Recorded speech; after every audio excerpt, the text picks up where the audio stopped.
What if I tell you that your future truly depends on who you surround yourself with?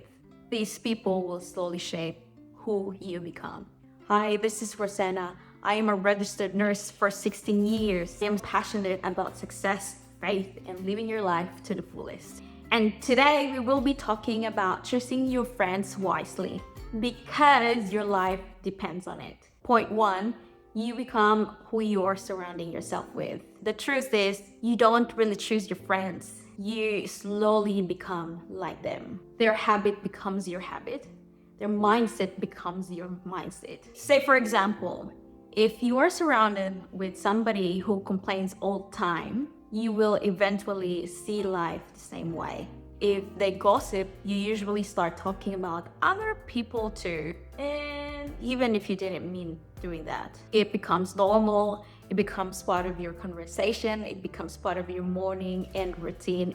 But if you're around with people who grow, who push themselves, you start leveling up too. And I saw this clearly as a nurse. I have worked in different teams in my entire career, different environments, and I really noticed that some people really made me feel inspired, positive, no matter how hard. I really wanted to be better as a person, as a nurse, as somebody my patients can rely on. But others, oh, they drained me.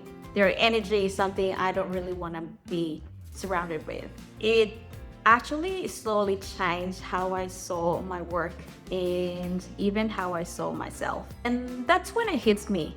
It made me realize that your environment is actually not neutral. And hear this, it's either breaking you up or building you. My next point is not really everyone wants you to, because here's the hard truth, not really everyone wants to see you grow and success and level up in life.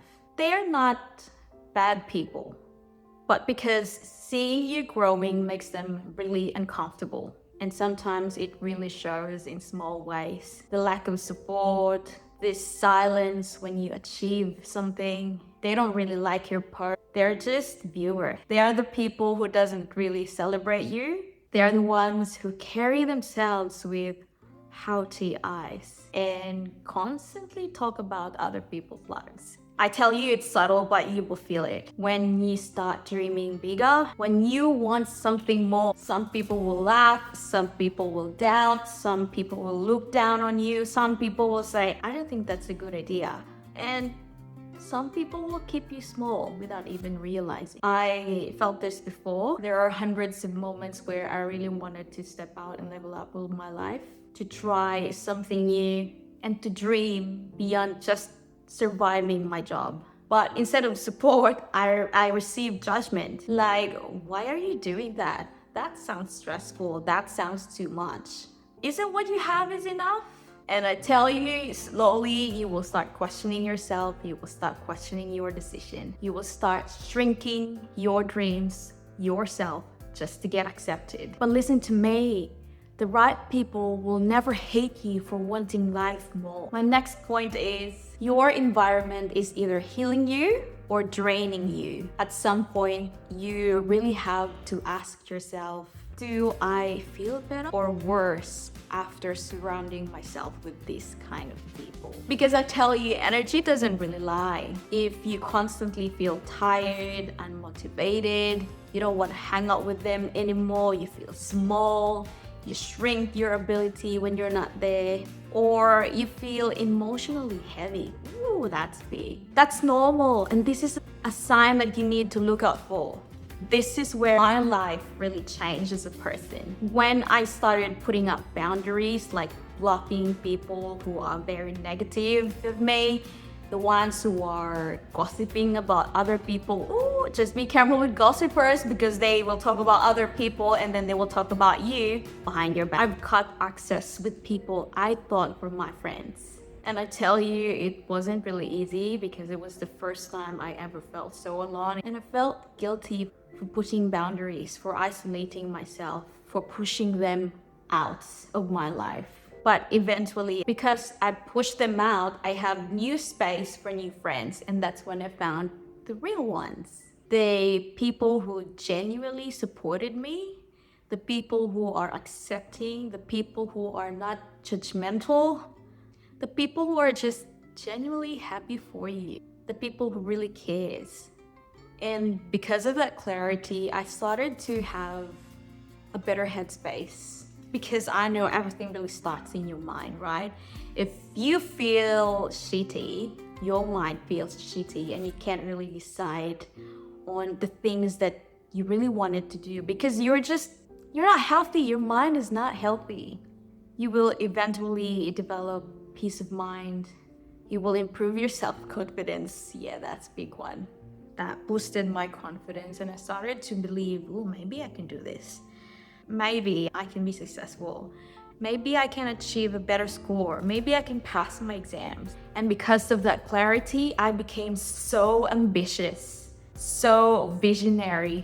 And after that, I was able to pass all my exams. I got my residency approved. We got a 2-story house. And I'm working on a job that I really wanted to do. So yeah, that's a win-win. I tell you, be the person who minds their own business, who loves growth, build your own world. Also, I would like to emphasize that when you make space for new people, I tell you, you will find other people who are this focused, driven, they are kind, nicer, and more genuine. And that's when you start to feel right. Because I tell you, growth doesn't have to come with toxicity. You can grow and still be surrounded with good people. To give you a closing, I wanted to share a story in 1 Kings verse 12 in the Bible. A young king named Rehoboam had a big decision to make. The people were asking him to be kind and enlighten their burden. And so he sought advice from people. The first people he went to were his elders. And their advice was, you serve the people and they will serve you back. But his other friends said, you have to be harsher and assert your power as the king who rules the kingdom. Rehoboam chose to listen to his arrogant friends and not from the elderlies who chose to have wisdom. And you know what? The result? The kingdom split and he lost much of his rule. So the real life lesson here is the people around you will either protect your future or quietly destroy it. Not all friends are bad, but not all are meant to guide your decisions either. Sometimes the loudest voices are the ones who validate your ego, the ones who make you feel good, not what is good. And just like Rehoboam, when you listen to the wrong people, you will make decisions you will regret. You will lose things that you worked hard for, and you become someone you never intended to be. I think that sounds really worst. So you have to choose your friends wisely. Friends who will tell you the truth even if it's uncomfortable. Friends who will push you to grow and not just to make you feel good. Friends who will respect your space and your values and not challenge them, I guess, in a destructive way. Because I tell you, your friends, your circle doesn't just reflect who you are as a person, it shapes who you are becoming. I implore you, choose your friends wisely. I hope you learned something from this. Keep in touch and I will see you on my next video. Cheers.